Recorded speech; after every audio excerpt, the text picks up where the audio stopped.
preparando essas mensagens e Deus tem me ensinado tanto a respeito desse tema e eu tenho podido também observar coisas no meu coração que precisam mudar.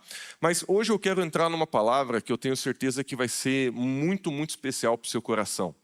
Na primeira semana, só fazendo um pouco de recapitulação, na primeira semana do mês, o título da mensagem era "É tudo sobre o coração". Se você lembra, o nosso foco era mostrar que tudo que Deus ele faz na nossa vida, o coração do homem é o alvo. E porque o dinheiro está no coração do homem, a gente tem que tratar desse tema. Na verdade, a gente chega à conclusão que poucas coisas ou nenhuma outra coisa tem um poder de influência maior sobre o coração humano do que o dinheiro. E se nós não encararmos isso, se nós não formos humildes, e se nós não encararmos isso de forma verdadeira, muitas vezes a gente pode entrar num desequilíbrio total na nossa vida, porque essa área ela não está no lugar certo. Semana passada, a gente falou sobre o princípio do primeiro, e de como o princípio do dízimo e tantos outros princípios, eles não têm a ver com dinheiro, mas têm a ver com colocar Deus em primeiro lugar. E a gente viu como que com a nossa vida financeira nós fazemos isso. Porque eu confesso, e falei isso várias vezes já nesse mês, eu acho que não existe uma área mais difícil para a gente falar do que sobre dinheiro. E muitas vezes a gente fica falando sobre tantas coisas, mas a gente não encara realmente aquilo que está militando tanto para tirar Deus do trono do nosso coração e assumir esse lugar. Hoje nós vamos estar falando sobre um assunto muito importante. O título já está aqui no telão, Quebrando o Espírito de Mamon. Eu sei que é um título um pouco estranho, eu sei que essa palavra mamon é um pouco estranha também, mas você já vai entender por que Jesus ele falou essa palavra e qual que é a relação que nós precisamos entender com relação a isso. Então vamos lá. Quero entrar na palavra aqui, começar lendo um versículo que está lá em Mateus capítulo 6, verso 24, abra lá. Aqui, queridos, olha só, que coisa interessante. Jesus aqui, ele vai falar uma coisa assim, muito radical. E eu sublinhei uma palavra que eu quero que você acompanhe comigo. Jesus disse assim, ninguém pode servir a dois senhores. Olha só como esse versículo é importante, antes a gente continuar lendo. Quando Jesus ele foi falar do perigo do amor ao dinheiro, ele literalmente diz que o dinheiro na nossa vida, o amor ao dinheiro, ele pode ser um senhor. O que isso significa? Ele pode virar o dono da nossa vida. Quando a gente aceita Jesus como Senhor e Salvador, o que na prática a gente está falando é, Jesus, a minha vida é tua. Eu vou servir você pro resto da minha vida. O meu coração é teu. Você é o meu Senhor e Salvador. Mas Jesus aqui, de uma forma impressionante, ele fala, você não pode servir a dois senhores. Aí ele diz assim, porque ou há de odiar a um e amar o outro, ou se dedicará a um e desprezará o outro. Não podereis servir a Deus e a Mamon. Eu sei que a grande maioria das versões bíblicas, elas traduzem essa palavra mamon como dinheiro. Mas o original, no grego, porque o Novo Testamento foi escrito todo em grego, o original no grego que Jesus usou não foi a palavra dinheiro, foi a palavra mamon. Tá, Lucas, mas então por que os tradutores da Bíblia traduziram como dinheiro? Porque Mamon, na época e na cultura de Jesus, ele era como um deus dentro das culturas pagãs, que era o deus do dinheiro, era o deus da prosperidade financeira. Então, quando Jesus, olha como isso é forte, quando Jesus ele fala, você não pode servir a Deus e a Mamon, é porque Jesus está falando que existe um espírito que pode dominar a nossa vida, existe um espírito que pode dominar o nosso coração, e muitas vezes isso funciona literalmente como uma pessoa que prostra adoração, que se rende, que se entrega a uma outra pessoa. E é isso que eu entendo que o amor ao dinheiro faz na nossa vida, sendo bem honesto e sincero. Eu tive não falo porque está aqui na minha frente, mas eu tive um ótimo exemplo na minha vida, que é o pastor Hugo, meu pai.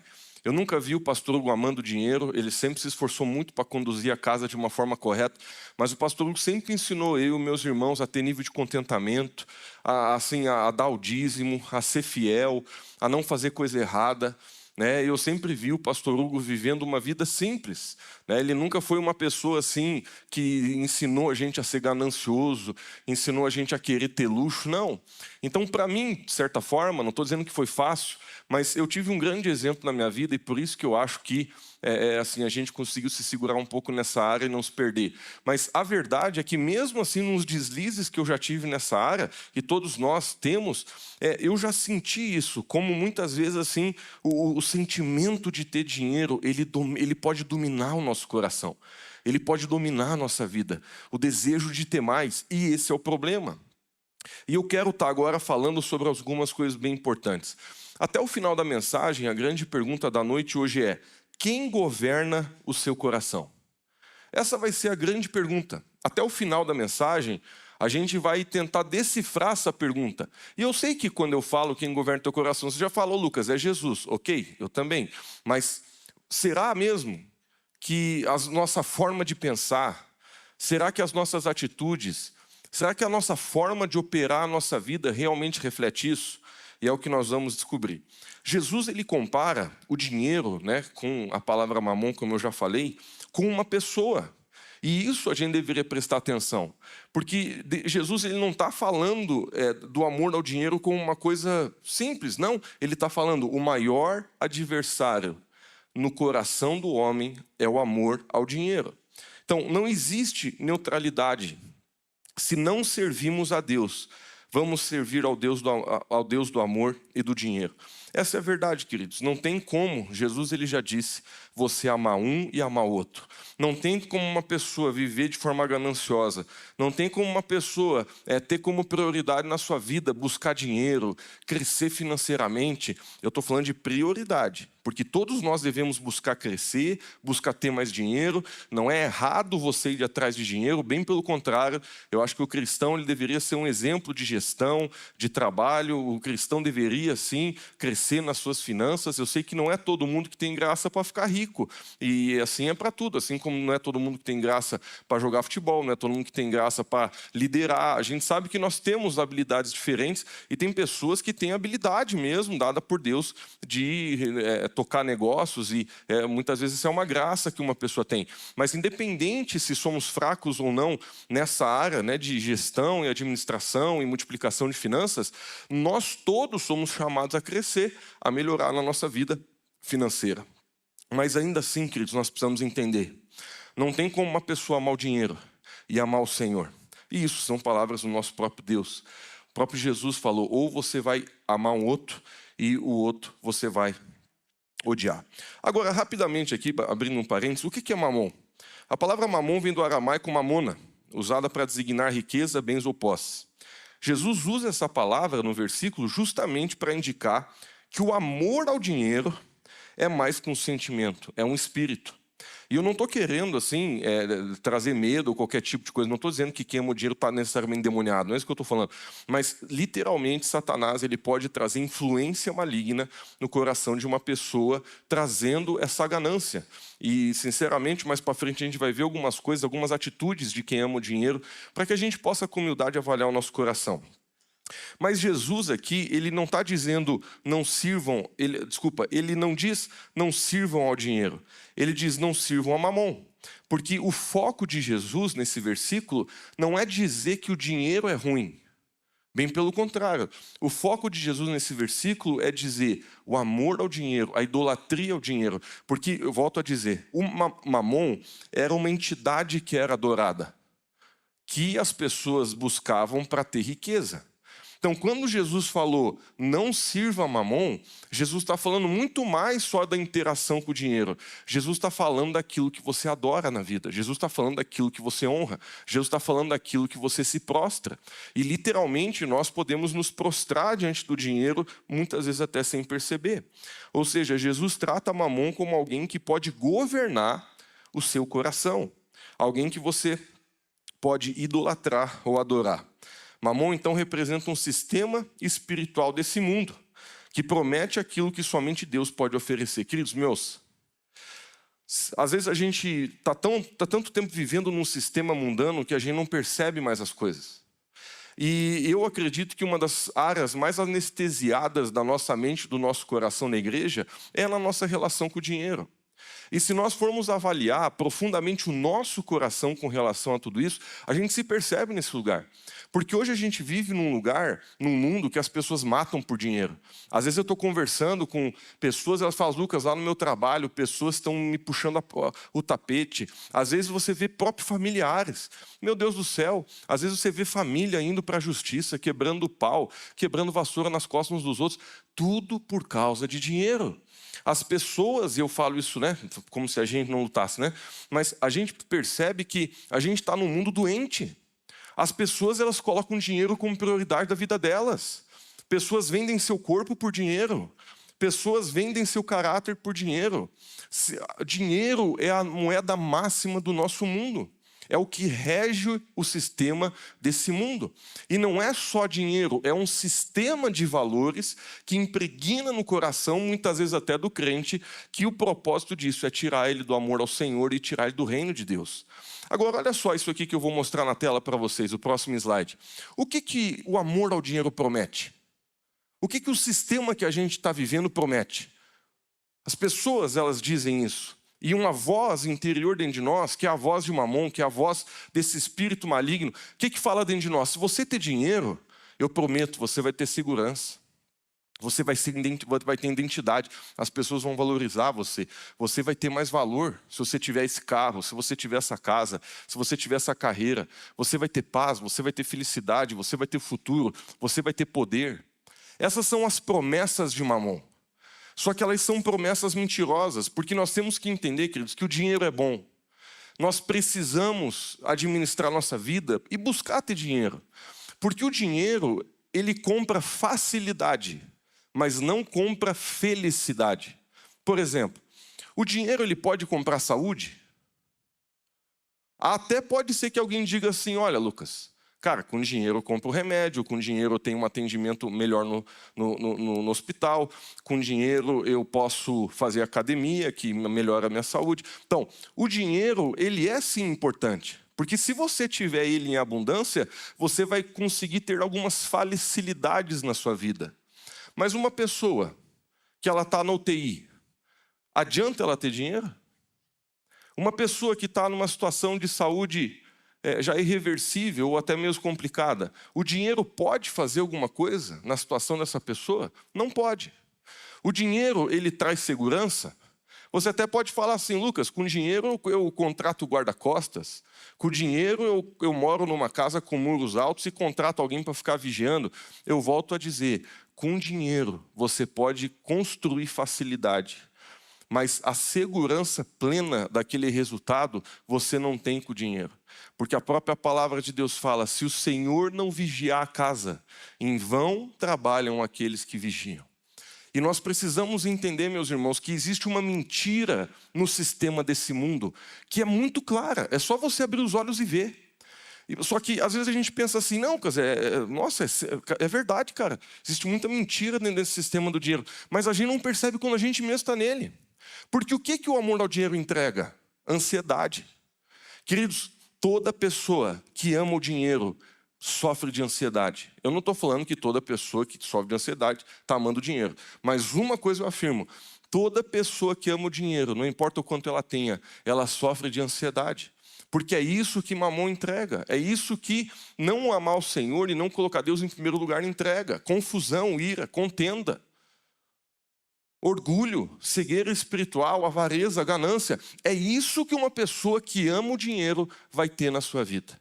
Não tem como uma pessoa se dobrar a Mamon, que é o símbolo do amor ao dinheiro, e não ver essas coisas na sua vida. Isso não importa o quanto que você tem. Eu vou falar uma coisa que eu falei nos 2 últimos episódios, e é uma das frases mais poderosas que eu acredito que eu falei nesse mês. A pessoa que ama o dinheiro, o seu dinheiro é uma maldição para si.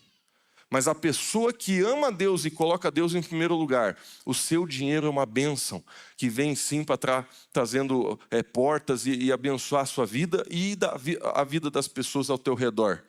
Porque de nada adianta você ter prosperidade se você não prospera as pessoas que estão ao teu redor. Agora, nós precisamos, meus irmãos, realmente entender isso. Porque o amor ao dinheiro, ele é muito vigente no nosso mundo. E ele é tão vigente que eu confesso a você que, como pastor, às vezes eu tenho até dificuldade de pastorear algumas pessoas. Porque parece que você consegue conversar com ela sobre tudo, menos sobre a vida financeira dela. Muitos consideram até uma ofensa você conversar sobre a vida financeira de alguém. E como a gente sente o clima, a gente não toca no assunto. Eu vou confessar com você, tem pouquíssimas pessoas na minha vida que eu sinto que eu tenho a liberdade, por exemplo, de perguntar: cara, como é que você está na tua vida financeira? Tu está sendo fiel no teu dízimo? Você está sendo fiel com o coração generoso que Deus nos chama a ter? Porque vamos ser honestos, esse é um assunto cabuloso, esse é um assunto cabeludo, esse é um assunto, e graças a Deus eu creio que Deus está quebrando muito isso esse mês na nossa igreja, mas esse não é um assunto fácil de ser falado. Esse é um assunto complicado, e não é à toa que falar de dinheiro é o maior tabu muitas vezes da igreja. Por quê? Porque essa é a área que a gente menos quer que alguém interfira na nossa vida. Mas, meus irmãos, não tem como nós dizermos que Deus está em primeiro lugar na nossa vida, se Ele não detém tudo que nós temos, se no nosso entendimento não existe algo claro que diz: Senhor, toda a minha vida é Tua, e eu quero servir o Senhor com todo o meu ser. O Senhor é o centro da minha vida, e eu volto a dizer, Jesus ele nos alerta dizendo: cuide, porque você não pode servir a dois senhores. Mamon, ele tenta ocupar o lugar que Deus deveria ocupar dentro do nosso coração. Por isso Jesus o coloca como adversário dentro dos nossos corações. E eu quero frisar, queridos, uma coisa, antes de seguir: o dinheiro não é mau. O dinheiro não é mau. O espírito que influencia nossos corações é que pode ser maligno. E eu quero deixar isso muito claro, porque muitas pessoas, quando elas leem a Bíblia, elas acham que a Bíblia está dizendo que uma pessoa não deveria buscar ter dinheiro. E a questão nunca é essa, a questão é de prioridade. Entre você viver a sua vida buscando crescer financeiramente e buscando crescer o reino de Deus, se para você crescer financeiramente é mais importante do que crescer o reino de Deus, aí a coisa está errada. A Bíblia, em vários momentos, ela se opõe à pessoa ter um coração ganancioso. Por quê? Porque isso é o que milita contra a gente ter um coração no lugar certo. Enquanto a gente estava ali na oferta, eu lembrei da história do jovem rico. E é uma história muito interessante, porque a Bíblia fala que tinha um jovem, a Bíblia não dá o nome dele, mas a Bíblia fala que esse cara, ele tinha muito dinheiro. A Bíblia não, assim, ela não fala quanto exatamente, mas a Bíblia fala que esse cara tinha muito dinheiro mesmo. E ele era um cara bom, ele era um cara que seguia a lei, ele era um cara que seguia as leis de Deus, ele era uma pessoa que conhecia, né, o Torá, que era o mandamento do Velho Testamento, ele era uma pessoa estudiosa, e quando ele chega para conversar com Jesus, a impressão que dá é que ele realmente quer servir ao Senhor. Porque ele chega para Jesus e diz assim: Jesus, o que eu preciso para ser salvo? Aí Jesus ele fala a lei de Moisés, né, os 10 mandamentos. Né, na verdade, teve 2 mandamentos que Jesus não falou, que foram os 2 primeiros: amarás a Deus acima de todas as coisas e o próximo a ti mesmo. E existe um propósito para isso. Todos os outros 8 mandamentos, Jesus ele fala para ele. E aí aquele jovem olha para Jesus e fala assim: mas Jesus, tudo isso eu já tenho feito, o que me falta?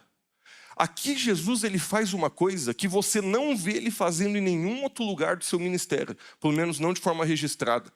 Jesus olha para aquele menino e diz assim: vende tudo que você tem, dê aos pobres e me siga. E a Bíblia conclui a história dizendo que aquele jovem se entristeceu muito, porque ele era dono de muitas posses. E a Bíblia dá a entender que aquele jovem vaza sem afirmar que ia fazer aquilo que Jesus mandou. Até porque não existe mais um relato dele na Bíblia. Porque Jesus falou: faça isso e me siga. Não existe nenhum relato dele no resto da Bíblia, porque a conclusão é que ele não seguiu. Mas qual que é o ponto?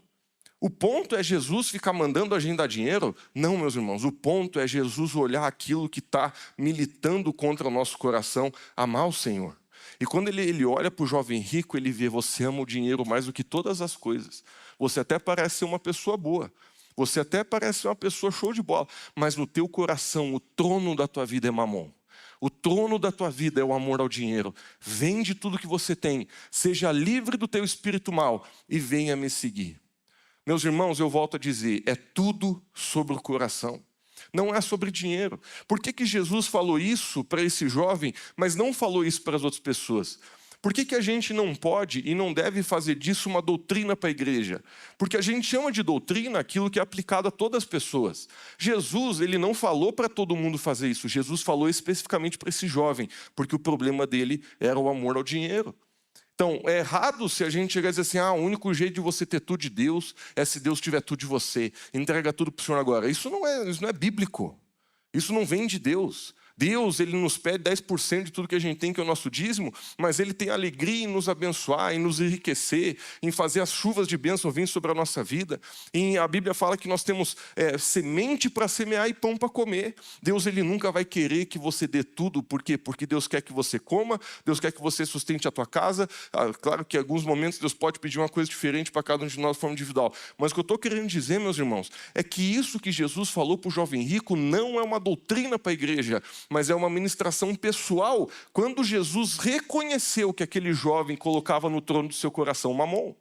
Então, voltando para a mensagem aqui, o dinheiro, gente, não é ruim. Muitas pessoas cristãs endemonizam o dinheiro, criticam pessoas que estão buscando crescer financeiramente, e esse não é o caminho. O caminho é nós olharmos para nós, por isso que Jesus falou, não julgue o teu irmão, julgue a si próprio, porque a gente não tem condição de julgar o coração dos outros. E Jesus, ele fala, olhe para o teu coração e veja se realmente eu sou o primeiro. O que nós precisamos com humildade avaliar é se realmente não temos colocado o dinheiro no lugar errado.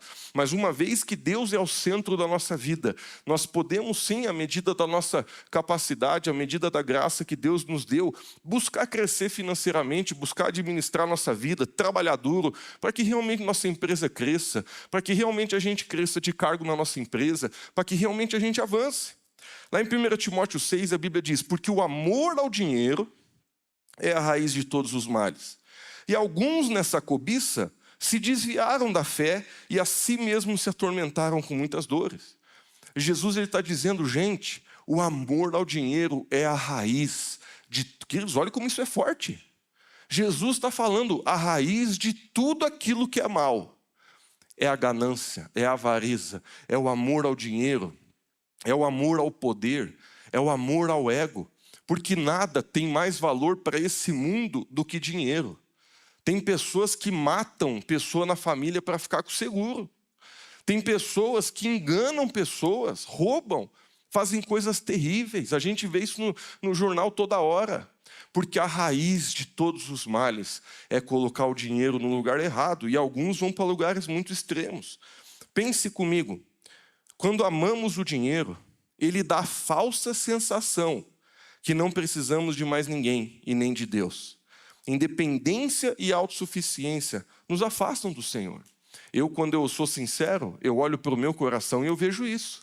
Muitas vezes, naquele mês onde a gente vendeu mais, onde a gente está com mais dinheiro na conta, parece que até o nosso coração ele fica num lugar diferente, parece que a gente não precisa orar mais como orava antes, parece que a gente não se posiciona mais como precisava. Por quê? Porque o dinheiro, ele mente para nós, dizendo que nós estamos num lugar seguro, dizendo que nós temos tudo o que precisamos, e nós precisamos lutar contra essa mentalidade no nosso coração. Mamon quer que você confie nele. Lá em Mateus 6, Jesus ele fala uma coisa interessante quando ele diz aqui, por isso vos digo, não andeis ansiosos. Queridos, Jesus ele fala para a gente não viver ansioso. E ele diz assim, quanto à vossa vida, pelo que haveis de comer ou beber, nem quanto ao vosso corpo, pelo que haveis de se vestir. Não é a vida mais do que o alimento e o corpo mais do que as vestes? Observai as aves do céu, não semeiam, não colhem, não ajuntam em celeiros, contudo o vosso Pai Celestial as sustenta. Não tendes vós muito mais valor do que esses animais? Queridos, aqui esse versículo é muito mal interpretado. Porque Jesus, quando ele fala, não andeis ansiosos, Jesus está falando, a gente só tem ansiedade pelaquilo que a gente está focando muito na nossa vida. E Jesus ele está dizendo, a ansiedade é o fruto da nossa preocupação. A ansiedade é o fruto daquilo que a gente prioriza na nossa vida. E Jesus ele está dizendo, não fique preocupado com o que você vai comer, o que você vai vestir, em outras palavras, com o seu sustento. Agora, Jesus ele não está falando para a gente ser preguiçoso. Jesus não está falando que, fique tranquilo, todo mês eu vou fazer um pix cair na tua conta e você vai pagar tudo que você... Não, Jesus, inclusive é ridículo a gente pensar isso, porque a gente vê que a própria palavra de Deus e o próprio Jesus ensinou a gente a ser excelente, ser um ótimo funcionário, trabalhar pra caramba. Arregaçar as mangas, fazer aquilo que é a nossa parte. Se uma pessoa não planta, ela não vai colher. Não tem como o agricultor ficar lá na sua casa dizendo: Deus, faça o trabalho para mim. Não, você precisa sair de casa e fazer a tua parte. Mas uma vez que a gente faz essa parte, Jesus ele diz assim: não fique ansioso. Ele compara os animais, ele fala dos animais do campo, ele fala das aves, ele fala: olha como esses animais, eles todo dia têm o que comer. Se eu cuido deles, eu não vou cuidar de você. Queridos, o que Jesus está falando é que quando nós colocamos o nosso coração no lugar certo em relação ao dinheiro, a ansiedade ela vai baixar. A preocupação e o medo, eles vão ser vencidos na nossa vida. E você precisa perceber a sequência aqui. Não servir a Mamon significa não viver ansioso. Quantas pessoas hoje sofrem de ansiedade, tomam remédio para ansiedade? Eu sei que existem várias derivações de necessidades e casos clínicos para isso. Eu não critico se você toma algum ansiolítico ou se você sofre de ansiedade. Mas nós deveríamos, no mínimo, avaliar o nosso coração se o sistema pelo qual o nosso coração está sendo regido não está um sistema que está aumentando esse problema na nossa vida. Porque uma das coisas que mais produz ansiedade é nós amarmos o dinheiro. E quando eu falo amar o dinheiro, às vezes de cara a gente pensa: não, não é comigo não, eu não amo dinheiro. Mas eu quero que você avalie com calma o seu coração nessa noite. O contraste que Jesus estabelece na visão de Jesus é muito forte, porque ele fala: há dois senhores. E se nós não servimos a um, estamos servindo ao outro. Olha o que Deus diz: confie em mim, eu sou seu provedor. Seja generoso, busque primeiro o reino de Deus. Você é administrador e não dono das suas coisas. São verdades do trono de Deus para colocar nossa cabeça no lugar. Agora, o que Mamon diz? O que o espírito do amor ao dinheiro fala? Confie no dinheiro. Acumule para você se sentir seguro. Pense primeiro em você. Nunca há o suficiente. Seu valor depende do que você possui. Essas são as máximas do mundo que a gente vive. E eu não quero que você me entenda errado. Quando a gente diz ali que Mamon manda você acumular, queridos, é bíblico você ter uma reserva financeira. Isso é uma coisa, esse é um dos primeiros princípios financeiros que inclusive a gente encontra na Bíblia. Provérbios fala a respeito disso. No Velho Testamento a gente vê povos que juntavam no verão para ter sementes no inverno. E existe um princípio de você ser prudente, e todo mundo que quer ser prudente na vida financeira tem um caixinha separado, né? O ideal, muitos falam, eu sei que a gente não consegue muitas vezes, mas muitas pessoas falam que o ideal é a gente ter guardado 3 meses do nosso custo que a gente tem. Então, se você gasta 10 mil por mês, o ideal era você ter guardado 30 mil para alguma eventualidade. Eu sei que é muito difícil a gente praticar isso. Agora, quando a gente vê o espírito de Mamon dizendo guarde, não é por prudência, é por medo. Porque quando nós não queremos ser generosos e achamos que temos que guardar, e a motivação do coração é o medo, aí a gente entrou no lugar errado. Eu quero entrar agora aqui em algumas mentiras de Mamon contra a nossa vida. E eu gostaria que você avaliasse seu coração com humildade. A primeira grande mentira, que o amor ao dinheiro sempre está tentando gritar no meu coração. E aí vejo se no teu é igual. Eu imagino que seja. Se você tiver mais dinheiro, você vai estar seguro. A Bíblia fala lá em Provérbios 18, torre forte é o nome do Senhor. Para ela corre o justo e está seguro. Agora olha só o que a Bíblia diz. Os bens do rico são a sua cidade forte, e como um alto muro, segundo a sua imaginação.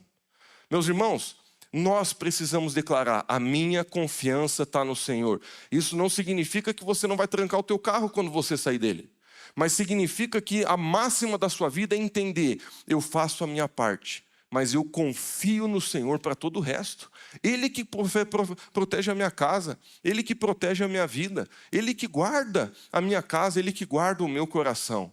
Agora, o rico, ele coloca a sua segurança nos seus bens. E é o que eu quebrei falando, os bens do rico são sua cidade forte. Eu consigo comprar tudo, E isso é uma das maiores mentiras do amor ao dinheiro. O dinheiro não traz segurança para você. Eu volto a dizer, queridos, toda pessoa que ama o dinheiro, seu dinheiro é uma maldição para si. Mas a pessoa que ama a Deus e o coloca em primeiro lugar, não importa quanto dinheiro tenha, o dinheiro sempre vai servir os propósitos do Senhor, abençoar aqueles que estão ao seu redor e trazer, sim, facilidades e uma vida mais confortável para si, o que não tem nada de errado. Segunda grande mentira de Mamon para nós: você nunca terá o suficiente. Mamon sempre cria escassez, mas Deus, ele quer gerar contentamento. Lá em Filipenses capítulo 4, a gente vê o apóstolo Paulo dizendo: aprendi a viver contente em toda e qualquer situação. Se a gente continuar lendo o texto, o apóstolo Paulo ele fala: eu aprendi a ficar contente na escassez, como eu aprendi a viver contente na bonança. Eu aprendi a viver contente com muita comida do prato, e eu aprendi a viver contente sem nenhum prato na minha frente. Qual que é o foco? O foco é que uma pessoa que tem uma fé madura, não importa as circunstâncias que a sua vida estão trazendo, ela não muda o que ela pensa de Deus e ela nunca tira a gratidão da sua boca. Ser contente não significa, inclusive, a gente falou muito sobre isso, ser contente não significa você estar na zona de conforto. Não significa isso. Zona de conforto é uma coisa de quem não tem fé. Então, quando eu falo que nós temos que ter um nível de contentamento, eu não estou dizendo que a gente tem que ser pessoas de cabeça pequena, que ficam lá dizendo: a vida é isso mesmo, eu tenho que me contentar com o que eu tenho, eu nunca vou crescer. Isso é a mentalidade errada sobre contentamento. Nós devemos sim ter sangue no olho, trabalhar para valer. Eu vou fazer crescer minha empresa, eu vou fazer crescer meus negócios, eu vou fazer crescer tudo que eu tenho botado na minha mão. O reino de Deus está em primeiro. O que eu mais quero é que pessoas conheçam o Senhor Jesus, mas eu posso ter mais, a pessoa, inclusive, tem um desejo de ter mais para poder abençoar mais, porque esse é o coração de Deus, mas ela quer crescer, ela vai para frente, mas não importa a circunstância que ela está vivendo, as mãos dela estão no alto dizendo: Jesus, obrigado. Obrigado, eu estou com uma comida que eu não gosto aqui na minha frente, mas obrigado, Senhor. Eu estou dormindo numa cama que eu não queria, muito obrigado. Eu estou vivendo numa casa que eu não gosto, muito obrigado, Senhor. Eu estou trabalhando num lugar que eu odeio, Senhor, muito obrigado pelo meu emprego. Porque você aprender a viver contente não é você conseguir administrar as circunstâncias da sua vida da forma que você gostaria. Viver contente é viver a sua vida do ponto de vista da fé, do ponto de vista profético, do ponto de vista de Deus, onde em todos os momentos você levanta as suas mãos. Por isso que o apóstolo Paulo, mais para frente, ele entra numa prisão com Silas e ele começa a adorar o Senhor na meia-noite, porque ele sabe: aprendi a viver contente. Não que ele não queria sair da prisão, mas ele levanta as suas mãos, mesmo na incerteza se ele ia viver mais um dia, e ele adora o Senhor. Esse deve ser o nosso coração. E Satanás, Mamon, ele quer dizer que a gente nunca tem o suficiente. Outra mentira: você precisa guardar tudo. Porque eu volto a dizer, uma pessoa que pensa assim, ela pensa assim por medo e não por prudência. Nós sim devemos guardar. Nós sim devemos ter muito cuidado como gastamos o nosso dinheiro. Às vezes a gente gasta tão errado o nosso dinheiro, e na verdade gastar errado é o vilão número 1 das pessoas que estão endividadas. Compraram o que não podiam, quando não podiam. E não é que eu estou sendo antagônico aqui, mas muitas vezes a gente tem esse coração que a gente tem que reter, porque a gente tem medo que falte. E é isso que impede uma pessoa de dar o dízimo, é isso que impede uma pessoa de ajudar uma pessoa que está precisando, é isso que impede você de adquirir o coração de Cristo. Porque Jesus, ele dava deliberadamente, não assim sem pensar, de forma alguma. Jesus sabia o que ele estava fazendo, e nós também devemos saber para onde nós estendemos as mãos. Não é para todo mundo, não. Agora, nós entendemos, meu irmão, que o caráter de Cristo, a soma do reino, é que tudo aquilo que a gente entrega, Deus multiplica. Tudo que Deus manda a gente entregar, Deus multiplica na nossa mão. Lá em Lucas 6, a Bíblia fala: dai e dar-se-vos-á. Boa medida, recalcada, sacudida e transbordante, generosamente vos darão. Outra mentira de Mamon: sua identidade está naquilo que você possui. Lucas 12 diz: acautelai-vos e guardai-vos de toda espécie de avareza, porque a vida de um homem não consiste na abundância dos bens que ele possui. Eu vou contar um testemunho ridículo para vocês, mas é um testemunho da minha vida. Quando na minha adolescência teve uma moda, que eu acho que o pessoal que nasceu na década de 80 vai lembrar, que era a moda da prata de Bali. Alguém lembra ou não? Hoje não vejo mais, mas tinha um tempo que, nossa, só tinha valor na sociedade quem tinha uma pratinha de Bali. E eu lembro assim que nossa, rapaz, uma prata de Bali.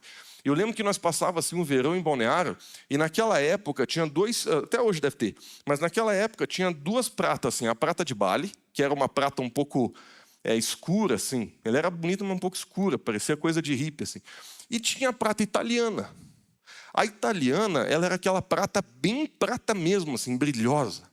E eu lembro que eu queria muito ter uma correntinha de prata. Porque meu coração sem identidade me dizia, se eu tiver uma correntinha de prata, as minas vão pá, né?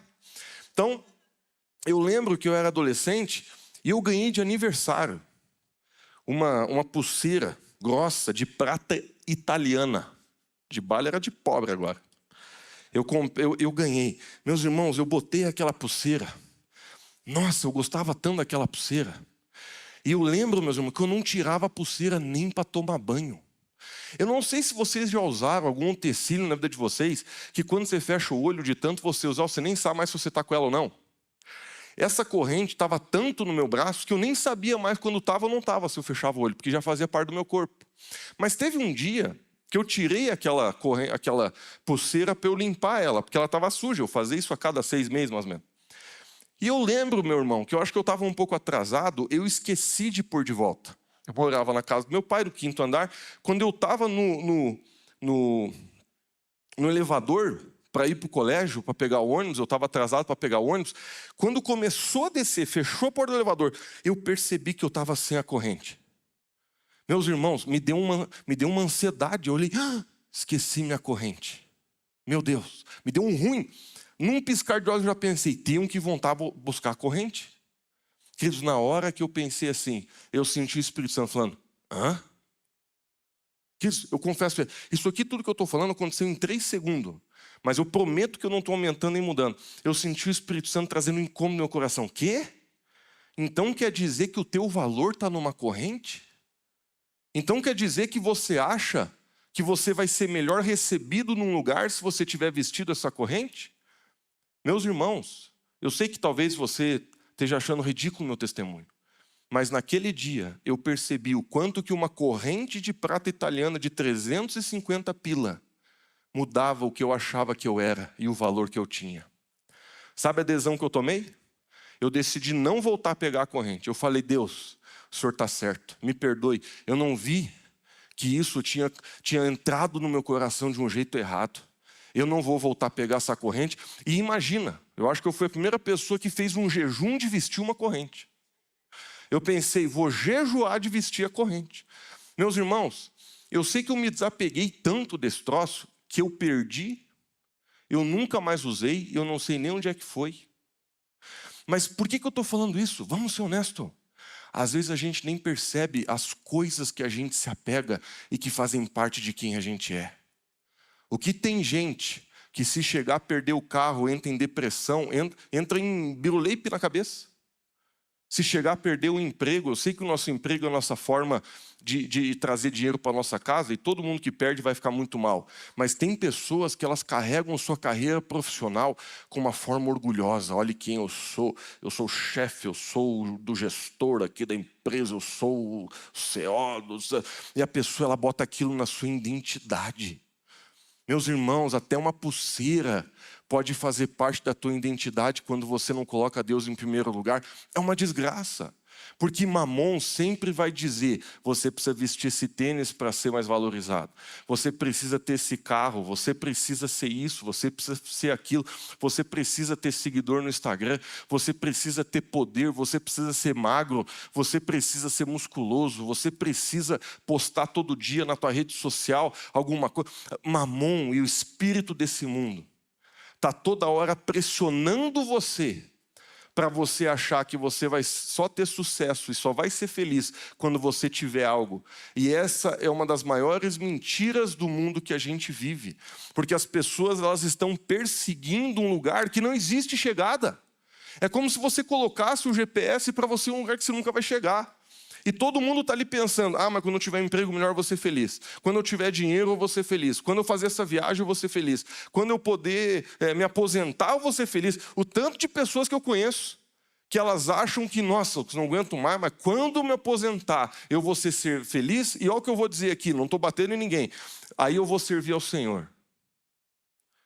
Meu amigo, me perdoe em falar de uma forma tão dura. Quando você tiver mais tempo, você não vai fazer mais do que você faz hoje.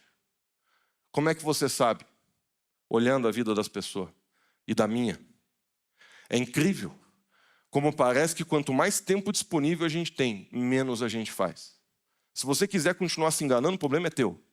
Mas o que eu já vi de gente dizendo, quando eu me aposentar eu vou servir a Deus, se aposenta serve menos a Deus. Se você não é feliz hoje, você não vai ser feliz quando você tiver algo amanhã. Se você não é feliz hoje com o trabalho que você tem, não ache que quando você se aposentar você vai ser. Porque a felicidade, a plenitude, ela está no coração. Está na sua relação com Deus. Não tem nada a ver com o que você tem e deixa de ter. E graças a Deus por isso. Porque quando você viaja para um país, por exemplo, da África, como eu já fui para Moçambique, a primeira coisa que você dá graças a Deus é: Deus, obrigado, porque a tua alegria não está nas coisas que a gente tem.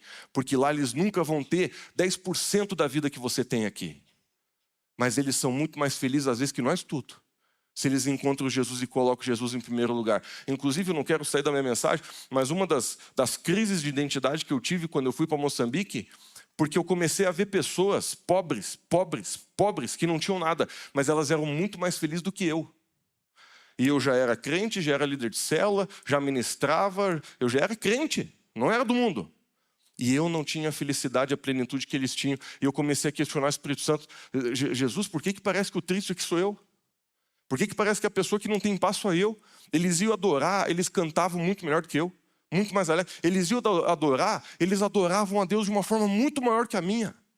Eles tinham paz e alegria no coração.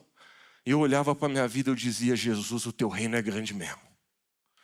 Porque uma pessoa pode não ter nada e ser mais feliz que o homem mais rico do mundo. É esse o poder que o reino de Deus tem na vida de uma pessoa. E eu vi isso com meus próprios olhos. Meus irmãos, Mamon mente para você todos os dias. E você precisa lutar contra as mentiras de Mamon. Você precisa entender que existe um espírito enganoso. A Bíblia chama Satanás de o pai da mentira. E esse espírito enganoso quer destruir o meu e o seu coração todos os dias da nossa vida. Próxima mentira: você ficará feliz quando comprar mais. Eclesiastes 5 fala: quem ama o dinheiro jamais dele se fartará. Por isso que existe uma mentira no mundo que eu e você acreditamos, que quando a gente tiver tal coisa, a gente vai ser feliz. Cara, minha vida está difícil hoje, Lucão, mas quando eu tiver isso, quando eu tiver aquilo. Meu querido, por mais que isso seja ofensivo para o nosso ego, você não precisa de R$1 a mais para ser feliz, para ser contente, para ter paz, para ter plenitude no teu coração, para fazer a tua vida valer a pena. Você não precisa de R$1 a mais. Você precisa colocar Deus no centro do seu coração. Outra mentira: você é o dono do que você possui. E essa mentira traz mentalidade de egoísmo. A Bíblia fala em Salmo 24: ao Senhor pertence a terra e tudo que nela se contém. Isso a gente está falando durante toda a série, inclusive no primeiro episódio, é tudo sobre o coração, a gente falou muito sobre isso. Que uma das chaves para você ter uma vida próspera, e inclusive para você crescer nas suas finanças de forma próspera, de forma abençoada, é você sempre reconhecer que tudo que você tem é do Senhor. Outra mentira de Satanás é que a generosidade empobrece. Tem pessoas que pensam: quanto mais eu dou, menos eu tenho. Mas na matemática do reino, quanto mais você dá, mais você multiplica. Lá em Provérbios 11, a Bíblia fala: há quem dê generosamente, e o que acontece? Vê aumentar suas riquezas. Outros retêm mais do que é justo e acabam na pobreza. A alma generosa prosperará, e quem dá a beber, esse terá sua sede saciada. Nós entendemos, meus irmãos, e por fé nós cremos, que na matemática do reino, na matemática do céu, na matemática de Deus, quando nós damos aquilo que é semente, Deus ele faz prosperar e crescer mais as nossas finanças. Mas aquele que retém, aquele que... esse negócio está apitando hoje, né? Não sei se está caro, muita fumaça aí, é o tio Ari que pode salvar nós desse... Eu acho que é o espírito de Mamon se manifestando para que a gente não... Até o nosso telão do meio aqui deu pau. Não sei o que está acontecendo. Vamos aproveitar e dar uma salva de palmas para os nossos brigadistas ali, ó. Tio Ari, que já está desligando. Obrigado, tio Ari. Obrigado, meu irmão. Deixei o homem nervoso, não está conseguindo desligar agora. Desculpa, tio Ari. Coloca a senha para nós aí. Então, aqui no livro de Provérbios, meu irmão. Obrigado, tio Ari. Aqui no livro de Provérbios, a Bíblia está falando a matemática do reino. Quanto mais você dá. Não é que você vai dar tudo. Sai dando tudo para ver o que acontece. Vou contar um testemunho para vocês. Domingo o culto pode ir um pouquinho mais, né? À noite, né? Esses dias, semana passada, eu fui no mercado. Mulher manda, nós temos que ir. Aí, queridos, eu comprei tudo que estava faltando. Não sei como é que é a mulher de vocês. A minha manda uma lista no WhatsApp. E aí, meus irmãos, teve uma coisa que ela não mandou, mas eu comprei. Eu estava com fome. Quando a gente vai no mercado, a gente compra mais, né? E eu estava passando assim, eu vou no Martendal às vezes, eu gosto de Angelone e no Martendal, estava no Martendal. Aí eu passei, olhei para o lado um tal de pão cuca. Rapaz, eu nunca tinha visto esse negócio. É um pão, mas em cima é uma cuca. E eu olhei aquilo, estava com fome, eu falei, eu vou comprar esse pão cuca. Eu vou chegar em casa, vou comer um pão cuca. Queridos, eu comprei o pão integral que a Márcia queria para dar para o Coquinho. Comprei todas as coisinhas, o carrinho cheio. Parcelei em 3 vezes, foi forte a compra. Quando eu cheguei no carro, que eu coloquei as coisas, sabe aqueles andarilhos que ficam na saída de mercado? Querido, é o tipo que eu mais odeio. Porque eu confesso a vocês, vou abrir meu coração, eu sei que está sendo gravado. Fazer o quê? Eu peguei um ranço de andarilho. Porque a nossa igreja era lá no centro, quem lembra? Todo santo dia ia 3, 4 pedir. E no início a gente dava. Aí eu lembro de uma vez que a gente deu uma cesta básica para um, pegou a cesta básica, meu irmão, Deus te abençoe, nós oramos por ele. Nossa, como é bom, né? A gente se sentiu bem. Daqui a pouco ele saiu, deu 30 minutos, a gente viu ele passando lá na frente, quem conhece a igreja do centro lembra. Olha lá o cara com 2 pingas. Tu acredita que o cara trocou a cesta por pinga? Aí eu comecei a pegar um ranço, cara. E eu confesso que até hoje Jesus está curando meu coração.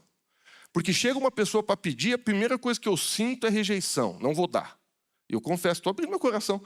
Jesus está mudando o meu coração. Eu estava colocando as coisinhas lá no carro. E chegou aqueles caras mala. Ô patrão, tudo bem? Patrão, não estou pedindo dinheiro, estou com fome, patrão. Com fome. E eu botando as compras, eu falei, ô amigo, estou pagando no Pix, estou sem nada. Opa, meu amigo.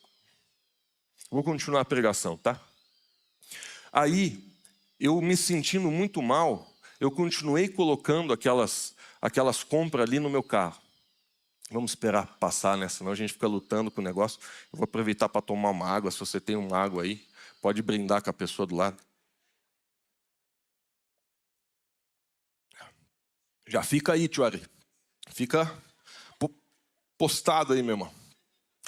E só para finalizar aqui. Aí eu botei tudo dentro do carro. Aí, queridos, eu senti, não sei se foi o Espírito Santo ou se foi eu, mas eu senti uma voz assim, mas o que você está pregando na igreja, homem? Essa série aí, uma vida abençoada. Aí dentro de mim eu falei, não, mas tem que dar para quem merece. Aí eu senti, só pode ser o Espírito Santo. Eu acho que foi o Espírito Santo falando para mim assim, tá, mas quando a Bíblia manda ajudar o necessitado, então quem que é? Quer dizer, em 5 segundos eu fiz uma análise. Tá. Então, ajudar o necessitado é tipo assim, a pessoa vem pedir ajuda e você pede, deixa eu ver o que você fez nos últimos 5 dias, para ver se você tentou achar trabalho, para ver se você está realmente levando a tua vida a sério, quero uma ficha corrida aqui, se você puder... Querido, não faz sentido. Jesus falou para mim assim, Lucas, eu sei que tem muita gente que não merece, mas eu não pedi para você dar para quem merece. Porque primeiro, eu te dei a salvação e você não merecia. Então, eu não estou dizendo que você vai abrir a porta do teu carro e deixar eles levar todas as compras que você fez. Mas o pão cuca. Queridos, quando aquele rapaz pediu, na hora, eu lembro assim, parece que o Espírito Santo falou, tá vendo por que eu te mostrei o pão cuca? Porque o pão cuca não é teu. Meus queridos, eu estou falando sério. Dentro do meu espírito eu falei, agora eu sei por que eu peguei o pão cuca. Queridos, eu nunca tinha visto esse pão na minha vida. O pão cuca, eu nunca tinha visto. E eu falei, meu irmão, eu olhei para ele, achei o pão cuca.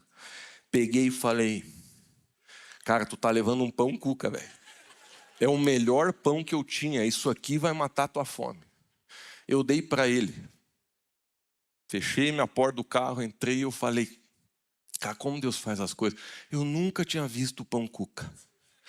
Querido, você não precisa dar tudo que você tem, mas toda hora você vai ter um pão cuca. Toda hora. Se você tiver um coração como o de Deus, você vai ver o pão cuca. você vai ver algo que Deus te deu e que não é teu. Eu ainda vou comer o pão cuca. Vou comprar 2 até caso venha mais um. Mas esse é o problema. A gente desequilibra a teologia de Deus, a gente é avarento, a gente é terrível, a gente é uma laia terrível, a gente ama o dinheiro e a gente fica tentando colocar a Bíblia contra a Bíblia para tentar não dar. Meu irmão, a gente tem que se livrar da avareza, porque sempre Deus ele vai mostrar que a generosidade não empobrece, ela aumenta os recursos de Deus na sua vida. Lá em Provérbios 11 a Bíblia fala: há quem dê generosamente. Já li esse versículo, né? Agora eu quero finalizar minha mensagem falando sobre alguns princípios de como a gente vence o espírito de mamon na nossa vida. Porque a gente tem que ser prático. A gente tem que saber como que a gente vence esse negócio. E o primeiro princípio, eu já falei sobre isso o mês inteiro, que é colocando Deus em primeiro lugar. Enquanto você não definir: Deus, tu vai ser o primeiro na minha vida, você não vai vencer. Não é só o espírito de mamon que você não vai vencer. Você não vai ser feliz, você não vai encontrar plenitude, você não vai encontrar o reino de Deus, você não vai encontrar prosperidade verdadeira. O título da nossa série é Uma Vida Abençoada. Você não vai ter uma vida abençoada enquanto você não começar a lutar para colocar Deus em primeiro lugar. Porque é uma luta. Porque a nossa carne todo dia vai dizer: não faça isso, não faça aquilo. E você vai martirizando a carne. Por isso que é bom jejuar, por isso que é bom orar, porque a gente fortalece o espírito e a gente vence a carne. Enquanto nós não colocarmos Deus em primeiro lugar, a nossa vida não vira. E lá em Mateus 6, esse versículo a gente já leu umas 30 vezes esse mês. Buscai, pois, em primeiro lugar do reino de Deus, e o seu reino e a sua justiça, e todas as coisas serão acrescentadas. Segundo princípio que nós precisamos praticar para a gente vencer o amor ao dinheiro é o princípio da prática do dízimo. Queridos, olhem para mim aqui. Esse mês, a gente está tratando desse assunto como nunca na história da nossa igreja a gente tratou. Se você está visitando a nossa igreja, fique tranquilo. Nós não somos dessas igrejas que querem rapelar você, dessas igrejas que foi só falando de dinheiro. Não, a gente, graças a Deus, o pastor Hugo lançou um fundamento de teologia muito saudável para a nossa comunidade. Eu sou muito grato a isso. Esse mês a gente está falando e está falando com força desse assunto. Mas nesse mês, meus irmãos, todas as mensagens estão sendo gravadas, editadas, colocadas no nosso YouTube. Nessa terça-feira, eu dei uma aula, porque não é culto, tá? Culto de ensino uma vez por mês é uma aula. Eu dei uma aula de 1h40 sobre o princípio do dízimo. Eu respondi todas as perguntas mais cabulosas que as pessoas têm sobre o dízimo. Por que Deus instituiu, como que Deus organizou isso no Velho Testamento, como que isso funcionava na prática no Velho Testamento, como que isso veio para o Novo Testamento, por que nós cremos que o princípio do dízimo continua sendo um princípio neotestamentário. Tudo isso está respondido nessa aula de 1h40, que é uma aula muito profunda. Eu me esforcei muito para estudar e para trazer essa aula. Quem veio foi muito abençoado. Está tudo no YouTube. Se você perdeu algum episódio, e principalmente se você perdeu terça-feira o nosso culto de ensino, vá para o YouTube essa semana, ouça, porque às vezes você não pratica o princípio do dízimo, não é porque você é ruim, não é porque você não ama Jesus, não é porque você é pior do que eu ou não está indo para o céu. Não tem nada disso. Às vezes você ainda não pratica o princípio do dízimo. Não é nem porque você não quer colocar Deus em primeiro lugar, mas é porque não foi ensinado, você não aprendeu, você não estudou. E eu falo isso com carinho. Muitas coisas na Bíblia a gente tem que estudar para crer. Porque a palavra de Deus fala, é pelo ouvir que vem a fé no nosso coração. Então, meus irmãos, nós como igreja, e eu falo com carinho, mas eu como pastor, estou me esforçando o máximo que eu posso esse mês, para trazer um ensino profundo, equilibrado e ao mesmo tempo, assim descontraído, para que a gente entenda sobre esse assunto. Mas se você não estudar, você vai ter dúvidas que o próprio Satanás e Mamon vão colocar no teu coração e vão congelar você para praticar esse princípio. Inclusive agora, eu quero mostrar um testemunho para vocês. É um testemunho muito poderoso da Dona Ivonete. A Dona Ivonete está há mais de 22 anos aqui na nossa igreja. Inclusive, se você já tomou a ceia aqui, foi ela que preparou a ceia para você. Há anos ela tem preparado a ceia com um coração voluntário aqui nessa casa. A gente é tão grato pelo coração dela. E ela pediu para gravar esse testemunho. Ela falou, eu quero gravar esse testemunho, eu quero mostrar para a igreja o que o princípio do dízimo fez na minha vida. Então vamos ficar com o testemunho da Dona Ivonete e daqui a pouco a gente volta.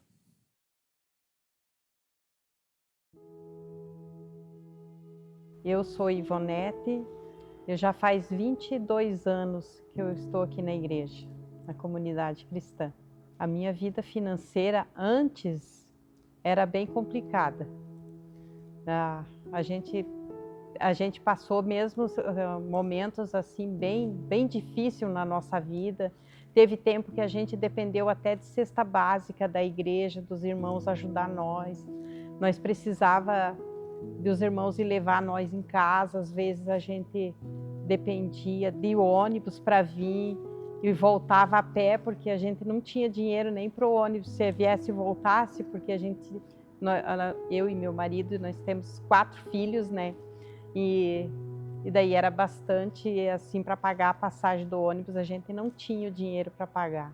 Eu tinha medo de, tipo assim, se eu fosse pagar o dízimo, devolver o dízimo, faltasse na nossa casa. Então eu dava só uma parte e achava que aquele ali estava tudo certo.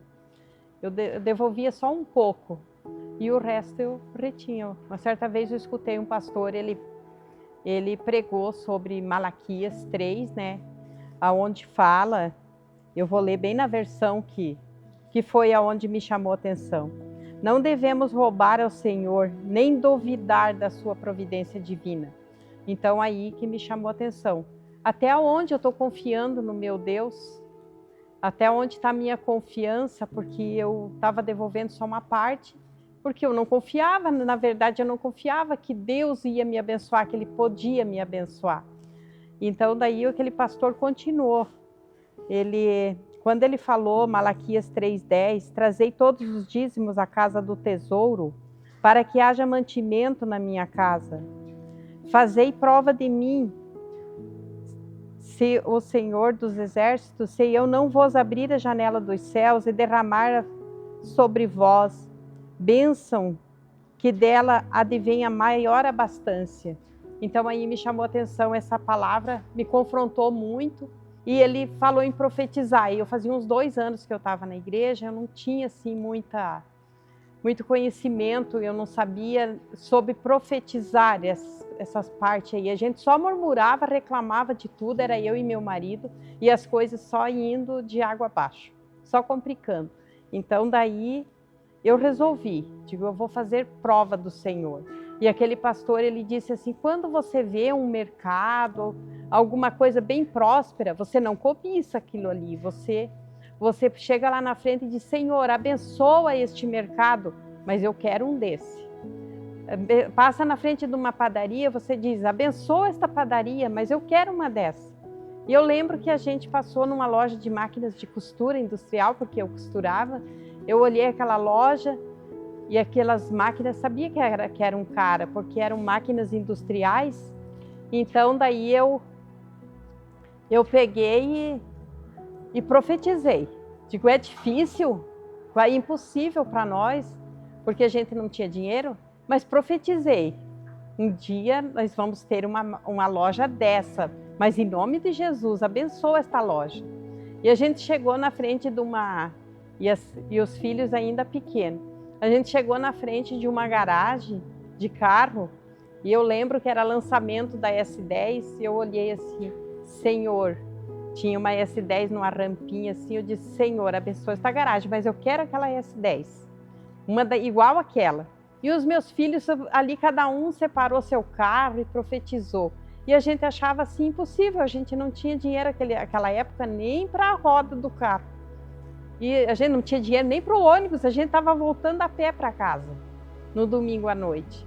Então, o tempo foi passando, a gente já estava na comunidade cristã, quando começou as coisas chegar na nossa casa. E tudo aquilo que a gente profetizou naquele dia lá, as coisas foram vindo devagarinho para a nossa vida.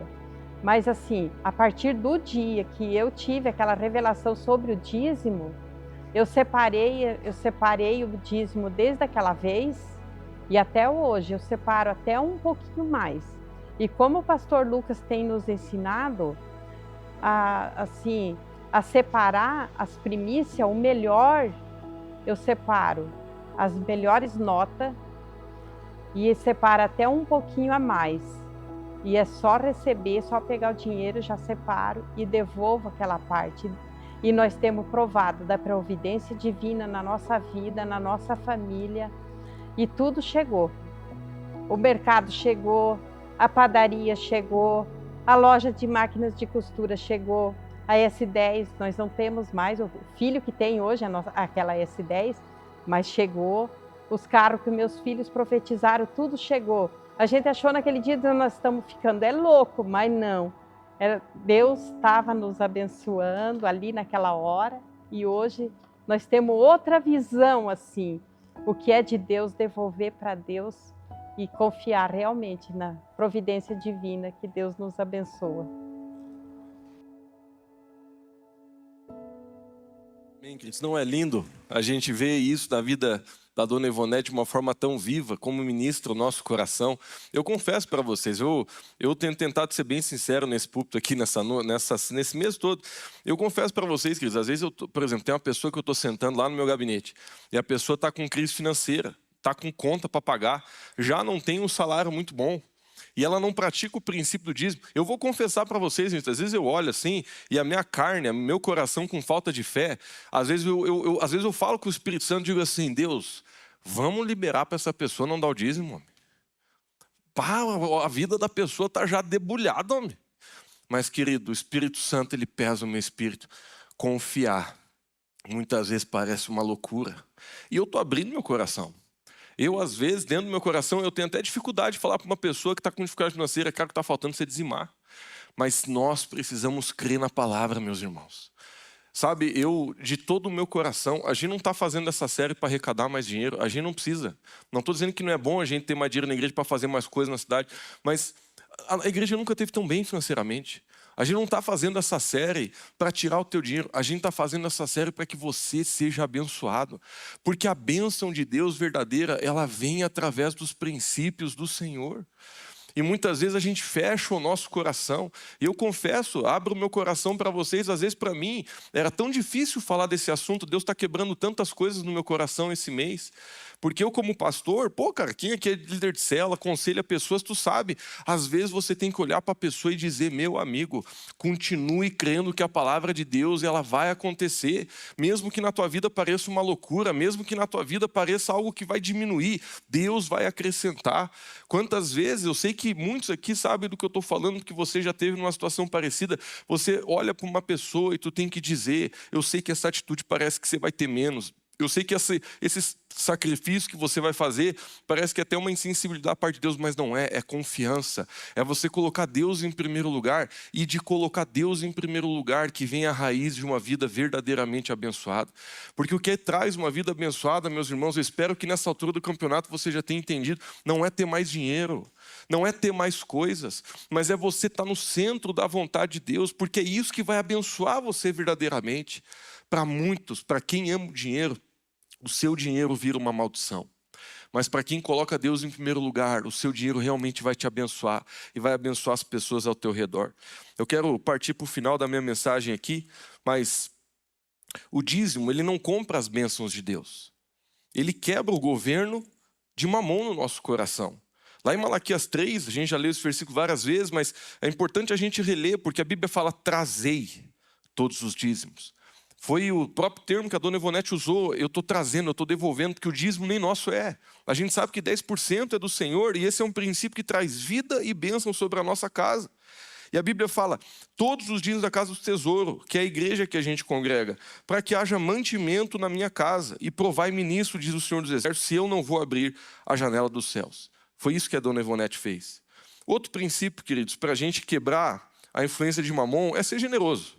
Lá em 2 Coríntios a gente lê, e isso afirmo, aquele que semeia pouco, também pouco se fará. E o que semeia com fartura, com abundância também se fará. Agora vem o versículo preferido de quem ama o dinheiro. Cada um contribua segundo tiver proposto no coração. Não com tristeza ou por necessidade, porque Deus ama quem dá com alegria. Deus pode fazer-nos abundar em toda a graça. Por que eu falo que esse é o versículo preferido de quem ama o dinheiro? Não porque o versículo ele é ruim, mas é porque quem ama o dinheiro interpreta errado.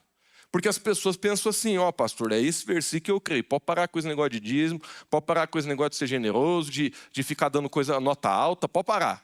Eu creio que o versículo certo é esse. Cada um tem que dar o que quer, cada um tem que dar o que propôs. Meu amigo, o mês todo eu estou falando que Deus não quer dinheiro, que Deus quer o teu coração, cara. Agora, que tipo de oferta um coração ganancioso dá? Que tipo de oferta, que tipo de atitude uma pessoa que ama o dinheiro tem? Quando a Bíblia fala desse segundo propósito do teu coração, a Bíblia está falando da coisa mais profunda que a gente pode imaginar. Porque a palavra de Deus está dizendo, olha para o teu coração para ver se ele não é ganancioso. Porque você só vai conseguir ofertar do jeito que agrada o meu coração quando você deixar eu mudar ele. Você precisa mudar, porque muitas vezes a gente vem para a igreja, na rua, qualquer lugar. Pastor, eu dou o que tiver no meu coração. Então, hoje eu vim para o culto, meu coração não me propôs nada. Por quê? Porque tu é ganancioso, porque tu ama o dinheiro, porque tu é um cara que não confia em Deus, porque tu é uma pessoa que não crê na palavra. Aí você lê um versículo errado, interpreta de acordo com a tua ganância e ainda sai da igreja sorrindo, achando que você está fazendo o que Deus mandou. Meu amigo, se você ama o Senhor, se o teu coração coloca Deus em primeiro lugar, essa é a verdade. Inclusive que a dona Ivonete, com a simplicidade dela, falou com tanto carinho para nós, eu dou até um pouco mais. Você viu ela falar? Eu calculo disso e dou até um pouco mais, porque um coração generoso nem fica calculando muita coisa, não. Um coração generoso, tu sabe, Deus, eu sei que o Senhor tem me dado, eu quero abençoar a casa onde eu congrego, eu quero abençoar meus irmãos. Se alguma pessoa está faltando algo e o Senhor coloca um pão cuca na minha vida, eu quero abençoar as pessoas, porque Deus sempre vai mostrar o que é para você entregar e aquilo que é para você reter para a tua família, porque Deus quer que você viva bem, Deus quer que a tua família viva bem, mas acima de tudo, Deus quer que você entenda o coração dele. Para de ser ganancioso, para de ler esse versículo do jeito errado, meu amigo. Para de achar que esse versículo está te dando legalidade para você ser miserável. Para de achar que esse versículo está te dando legalidade para você ficar dando merreca. Que palhaçada é essa? Sabe, Jesus ele foi claro, ele chamou os discípulos e falou assim, quem deu mais hoje? Você conhece o versículo? Aí os discípulos, tudo achando com a cabeça humana, não, aquele cara deu isso, aquele cara deu aquilo. Aí Jesus fala, mas e aquela viúva que trouxe uma moedinha? Ela foi a que deu mais. Aí os discípulos olharam para Jesus, mas Jesus, ela entregou no Pix? Não estou entendendo, porque a gente só viu uma moedinha. Aí Jesus falou, vocês não estão entendendo, vocês estão calculando errado desde o princípio. Vocês estão vendo o valor, vocês estão vendo quantia, mas eu estou vendo o coração. Ela deu tudo que ela tinha. Queridos, olha que coisa. Eu vou falar uma frase que você vai achar que é frase de efeito, mas é uma frase totalmente real e literal. A pessoa mais pobre do mundo, ela pode dar mais a Deus do que a pessoa mais rica do mundo. Porque não tem a ver com o valor que você dá, meu chegado. Tem a ver com o coração que você entrega. Essa frase não é frase de efeito. É uma frase literal. Deus fez a coisa do jeito certo. Não importa quanto você tem. Você pode ser a pessoa, com todo respeito, mais pobre que está aqui nesse salão. Você tem capacidade de dar mais do que todo o resto. Porque Jesus está olhando para o teu coração. Agora, que palhaçada é essa de ficar olhando a vida com avareza? Eu acho que Deus ama assim, Lucas. A gente dá o que a gente quer. Jesus quer que se dê com alegria. Jesus não quer. Do mesmo jeito, semana passada eu falei, no Velho Testamento, você adulterar era ir para a cama com outra mulher. Porque na lei era isso. Aí no Novo Testamento Jesus falou, se você olhar e no teu coração cobiçar, já adulterou. Aqui Jesus está mostrando qual que é a intenção dele. A intenção não é que você dê, é que você queira dar. A intenção de Deus não é só que você obedeça, mas que você faça isso com alegria. E aí, meus irmãos, a gente entra em cada arapuca de Satanás na nossa mente, para a gente achar uma malandragem, um espírito de malandragem, de achar um jeito de burlar o princípio para a gente reter. Você não vai prosperar e não vai ser abençoado. Viva uma vida generosa. Estou finalizando, pessoal, o louvor pode subir. Quarta coisa que você precisa fazer para você vencer o espírito de Mamon, aprendendo o contentamento. Falei sobre isso um pouco atrás, vou só repetir aqui. Lá em Hebreus, a Bíblia diz, seja a vossa vida sem avareza. Contentai-vos com as coisas que tendes, porque ele tem dito, de maneira alguma te deixarei, nunca jamais te desamparei. Mais uma vez eu coloco aqui em letra garrafal, para você não me entender errado, por favor, olhe para o telão. Contentamento não é falta de ambição. Contentamento não é falta de vontade de crescer. Contentamento não é falta de planejamento, de visão, para você trazer assim, para você um dia ter uma empresa multinacional. Contentamento é ter o coração grato em todas as circunstâncias. Outro princípio, lembrando quem é o verdadeiro provedor. Lá em Deuteronômio 8 a Bíblia diz, não digas, pois, no teu coração, a minha força e o poder do meu braço me adquiriram essas riquezas. Antes, te lembrarás do Senhor teu Deus, porque é Ele o que te dá forças para adquirir as riquezas. Uma pessoa próspera, verdadeiramente abençoada, dentro do seu coração, ela sempre declara: Deus, tudo que eu tenho é teu. Tudo que eu tenho, minha vida, minha família, minha empresa, meu salário, meus negócios, tudo que eu tenho é teu. Minha vida é tua. E isso faz parte da mentalidade de quem prospera. Outro princípio, invista em pessoas. A Bíblia fala lá em Mateus 6, vou falar rapidinho aqui que meu tempo já está acabando. Jesus falou: não junte riqueza na terra, onde a traça e a ferrugem corrói, mas junte no céu, onde nem traça, nem ferrugem pode corroer, onde os ladrões não minam, nem roubam, porque onde estiver o vosso tesouro, aí estará também o vosso coração. Por isso que é lindo quando eu coloco o meu dinheiro na casa de Deus, por isso que é lindo quando eu coloco o meu dinheiro no reino de Deus, porque quando eu coloco o meu dinheiro no reino de Deus, eu não estou só sustentando a casa onde eu congrego, eu não estou só tornando real a condição da minha igreja avançar, mas eu também estou fazendo aquilo para que pessoas sejam salvas, para que pessoas sejam transformadas. Eu não sei se você sabe, mas o dízimo que você dá nessa casa está sustentando a igreja em Campo Belo do Sul, para o evangelho ser pregado naquela cidade que ainda não consegue sustentar a igreja. O dinheiro que você coloca na tua casa está fomentando pessoas que estão pregando o evangelho em toda a nossa região. Nós estamos, graças a Deus, semana que vem vamos estar inaugurando a nossa igreja no Cerrito, no sábado. Eu sei que não vai caber todo mundo, mas sei lá, fica na rua, se você quiser ir. Sábado que vem, estamos inaugurando mais um templo lá no São José do Cerrito. Por quê? Porque o nosso dinheiro, ele pode trazer um caminho para que pessoas conheçam o nome do Senhor. E por isso que nós temos que investir em pessoas. Sétimo, seja fiel em todas as estações da sua vida. Eu confesso para você que, para mim como pastor, às vezes é até difícil ver uma pessoa que está no inverno e dizer para ela: dizima. Você está no inverno, cara, está faltando, mas confia no Senhor e você vai ver a prosperidade de Deus alcançando a tua vida. Meus irmãos, muitas vezes obedecer a Deus vai ser um grande desafio. E a gente praticar a palavra no verão, na primavera, é fácil. Mas a dificuldade muitas vezes é quando a gente está no inverno. A Bíblia fala, ali em Lucas 16, quem é fiel no pouco também é fiel no muito. E quem é descontente no pouco também é desonesto no pouco também é desonesto no muito. Assim, se vocês não forem dignos de confiança em lidar com as riquezas desse mundo ímpio, quem lhes confiará as verdadeiras riquezas? Meus irmãos, eu aprendi uma coisa vivendo com Deus, que o que mais move o coração de Deus é sacrifício de louvor. Quando eu não estou bem, quando o desastre chegou na minha vida, o que mais toca o coração de Deus é um homem que está no seu caos adorando o nome dele. Da mesma forma que eu tenho certeza que move o coração do Senhor quando nós estamos com dificuldade financeira e ainda assim somos fiéis nos princípios da casa de Deus, nos princípios do reino. Essa é a verdade do reino do Senhor. Eu sei que é difícil de a gente praticar, mas Deus, Ele diz: prove-me nisso. 8º ponto, não desenvolva uma mentalidade errada. Desenvolva uma nova mentalidade. Lá em Romanos 12:2 a Bíblia fala: transformai-vos pela renovação da vossa mente para que vocês experimentem qual é a boa, perfeita e agradável vontade do Senhor. A gente sabe que toda transformação em Deus vem através do arrependimento. A palavra grega para arrependimento é metanoia, que literalmente significa mudança na forma de pensar. É como se a pessoa pegasse uma rótula e voltasse o caminho que ela estava vindo. É uma mudança completa na tua direção. E sabe, meus irmãos, eu quero finalizar minha mensagem aqui mostrando para você 2 tipos de mentalidade que vão destruir com a tua vida e que vão roubar a bênção de Deus de você. É a mentalidade da miséria e a mentalidade de orgulho. Eu vou começar lendo uma lista de pensamentos da mentalidade de miséria. Então preste atenção, tá? Eu vou ler, eu não tenho mais tempo de comentar tudo, mas tenha um coração humilde para ver se você não acha isso em você. Eu confesso para vocês que eu lendo essa lista, eu acho algumas coisas em mim. Olha só. O que uma mentalidade de miséria pensa? Primeiro, você tem vergonha da prosperidade financeira.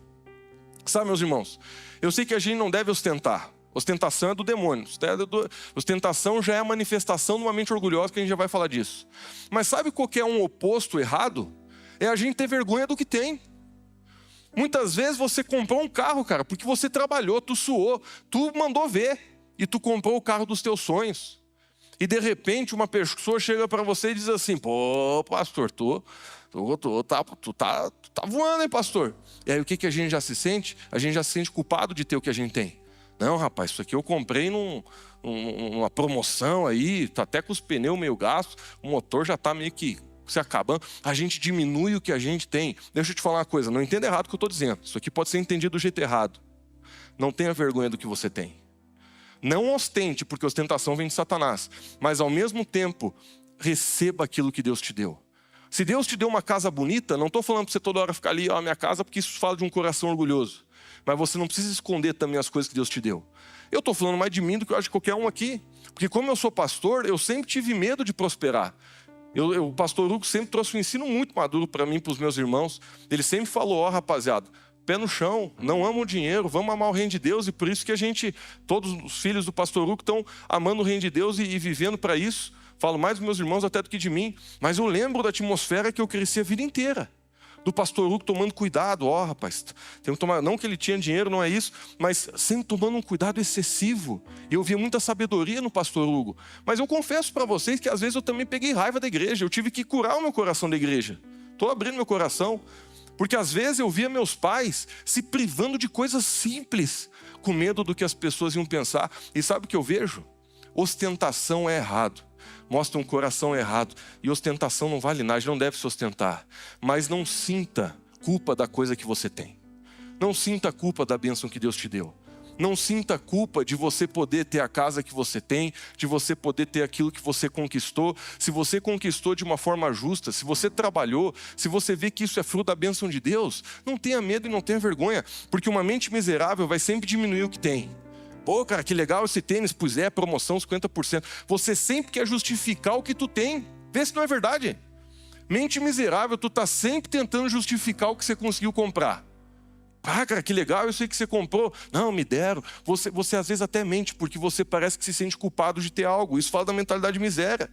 Você vive com medo de faltar as coisas. Tem dificuldade de ser generoso. Nunca sente que tem o suficiente.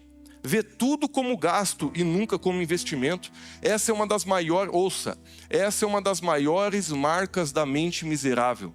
Você vê tudo como gasto e você não consegue perceber investimento. Tem muitos gastos que a gente tem na nossa vida que vão trazer retorno. Quem é empresário aqui, você sabe disso. Tem uma coisa que você compra que vai melhorar, vai atrair cliente, vai melhorar a tua loja. É um gasto num primeiro momento, mas depois as coisas melhoram. Na igreja é a mesma coisa. Às vezes tem coisas que a gente vê que, meu Deus, é um gasto. Mas quando a gente investe no ministério infantil, quando a gente investe para melhorar a nossa live, tudo é investimento. Por quê? Porque a gente está gastando, mas a gente sabe que o retorno são vidas, são almas, são pessoas conhecendo o Senhor Jesus. É o crescimento da igreja. É assim que você, empresário, tem que ter na tua cabeça. Nem que você, às vezes, nem é empresário. Você tem que saber separar o que é gasto e o que é investimento. Essa série, gente... O meu foco não é ensinar você sobre como lidar com o teu dinheiro. O nosso foco é o coração. Semana que vem a gente tem a última ministração da série. O nosso foco esse mês não é princípio de gestão financeira. Mas a Bíblia está cheia de princípios de gestão. Para você ser um empresário melhor, para você saber melhor como gerir o teu dinheiro e saber investir do jeito certo. Vamos continuar lendo a lista aqui. Uma mente de miséria é excessivamente controladora. Vive comparando sua situação com os outros. O que é isso? Inveja. A inveja, ela vem de uma mente miserável.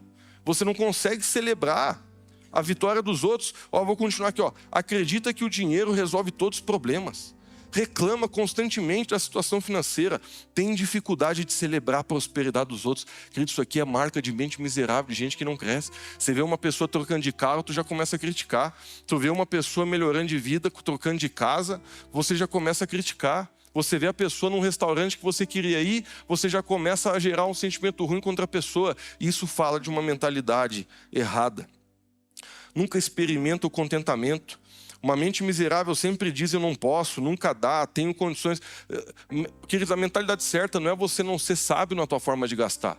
Mas tem pessoas que não importa, ela sempre diz que não dá, não dá, não dá, não dá, não tem, não dá, não tem. E a pessoa nunca se desafia.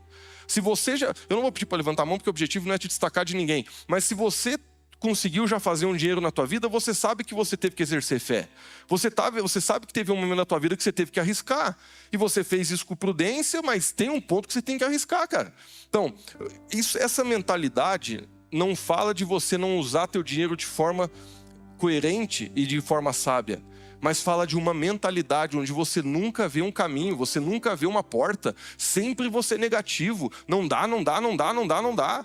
Você não teria feito nada. As pessoas do teu lado, com a mesma condição que você, estão avançando e você está aí congelado até hoje na tua vida porque você tem uma mentalidade miserável, onde Deus não pode fazer, onde Deus não pode multiplicar, onde Ele não pode te abençoar. E para finalizar, a mente miserável diz, mesmo quando Deus está abrindo oportunidades, a gente está ali, com aquela mentalidade, não posso, não dá. E para finalizar aqui, guarda por medo e não por sabedoria. Guardar é bíblico, mas não por medo. E agora eu quero ler a lista dos sinais de uma mentalidade orgulhosa. Vamos lá. Vamos deixar Deus falar com a gente. Primeiro, acredita que tudo conquistou sozinho. O que tenho é meu. Isso aqui é um sentimento de posse. Você coloca a tua identidade no que tu tem. Queridos, isso é o começo do declínio. Confia mais na conta bancária do que em Deus. Mede pessoas pelo patrimônio. Você está toda hora medindo as pessoas pelo que elas têm. Usa o dinheiro para obter reconhecimento. Você acha que se você tiver mais, você vai ter mais valor. Tem dificuldades em pedir ajuda, porque essa é a marca do orgulhoso. Não aceita conselhos financeiros. Você vive a sua vida sempre do seu jeito. Acredita que riqueza é prova automática da aprovação de Deus. E esse ponto aqui, queridos, eu coloquei entre parênteses porque ele é muito importante. Muitas pessoas, só porque elas estão crescendo numa área, elas acham que Deus está naquilo. E isso não é verdade. Vamos lutar um pouquinho com esse alarme aí, mas já vai parar. Meus irmãos, muitas pessoas, elas acham assim, Lucas, se eu estou melhorando minha vida financeira, é porque Deus está aprovando a minha vida. Queridos, Satanás pode te dar dinheiro. Satanás pode te dar fama. Satanás, ele pode dar um monte de coisa para você. Não significa que porque você está crescendo é que Deus está nesse negócio. Por isso que eu digo, quando a gente coloca Deus em primeiro lugar, aí é que a gente cresce de verdade. Porque crescer em dinheiro não significa estar crescendo em bênçãos. Crescer em bênçãos significa você ter o favor de Deus. Na primeira mensagem da série, a gente definiu muito bem o conceito de uma vida abençoada. E claro que tem a ver também com as suas necessidades supridas, mas acima disso tem a ver com o seu lugar de favor diante do Senhor. E a mentalidade orgulhosa sempre vai tentar dizer, Lucas, mas se minha empresa está crescendo e eu não estou dando o dízimo, é porque esse negócio não é verdade. Meus irmãos, dinheiro não tem a ver com bênção. E muitas pessoas, elas têm muito dinheiro, mas não têm uma vida abençoada, e o seu coração está doente. E você precisa entender isso. Para finalizar aqui, sentem-se superior aos que têm menos. Gostam de ostentar. Ostentação é uma coisa de uma mentalidade orgulhosa. Mostrar o que tem, querer ficar se fazendo para os outros. Acha que a sua segurança está no patrimônio. Tem dificuldade de reconhecer que tudo pertence a Deus. Não honra a Deus com seus bens, por isso não consegue dizimar, não consegue ajudar ninguém. É independente de Deus e tem dificuldade de servir. A gente poderia continuar falando, mas muitas coisas marcam uma mentalidade orgulhosa. Quero convidar você para ficar de pé, para a gente orar.